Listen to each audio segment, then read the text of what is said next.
കാരണം കൊച്ചി കുസാറ്റിലുണ്ടായ അപകടവുമായി ബന്ധപ്പെട്ട് എന്തായാലും പുതിയ അപ്ഡേഷനുകളുണ്ട്. ആ വാർത്തയിലേക്കാണ്.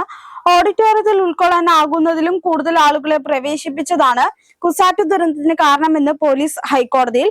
1000 പേർക്ക് പങ്കെടുക്കാനാകുന്ന ഓഡിറ്റോറിയത്തിൽ 4000 പേരാണ് എത്തിയത്. സംഗീത പരിപാടിയിൽ പങ്കെടുക്കാൻ ക്യാമ്പസിന് പുറത്തു നിന്നും ആളുകൾ എത്തി. പങ്കെടുക്കുന്ന ആളുകളുടെ എണ്ണം മുൻകൂട്ടി കാണാൻ സംഘാടകർക്ക് സാധിച്ചില്ല. ഓഡിറ്റോറിയത്തിലേക്കുള്ള പടികളുടെ നിർമ്മാണത്തിലെ അപാകതയും അപകടത്തിന് കാരണമായി തൃക്കാക്കര അസിസ്റ്റന്റ് കമ്മീഷണർ കോടതിയിൽ സമർപ്പിച്ച അന്വേഷണ റിപ്പോർട്ടിൽ പറയുന്നു. തിരക്ക് നിയന്ത്രിക്കാൻ കൂടുതൽ ജീവനക്കാരെ നിയോഗിച്ചില്ലെന്നും റിപ്പോർട്ടിൽ വിമർശിക്കുന്നുണ്ട്. കുസാറ്റ് ദുരന്തത്തിൽ ജുഡീഷ്യൽ അന്വേഷണം ആവശ്യപ്പെട്ട് KSU നൽകിയ ഹർജിയിലാണ് പോലീസ് റിപ്പോർട്ട് സമർപ്പിച്ചത്. ഹർജി ജനുവരി 18 വീണ്ടും പരിഗണിക്കും. 80 സെക്യൂരിറ്റി ജീവനക്കാരാണ് കുസാറ്റിലുള്ളത്. KSU സംസ്ഥാന പ്രസിഡന്റ് അലോഷ്യസ് സേവ്യർ ആണ് ഹർജി നൽകിയത്. പരിപാടിക്ക് സുരക്ഷ ആവശ്യപ്പെട്ട് സ്കൂൾ ഓഫ് എഞ്ചിനീയറിംഗ് പ്രിൻസിപ്പൽ നൽകിയ കത്ത് രജിസ്ട്രാർ അവഗണിച്ചതാണ് ദുരന്തത്തിന് കാരണമെന്ന് ഹർജിക്കാരൻ ആരോപിക്കുന്നു.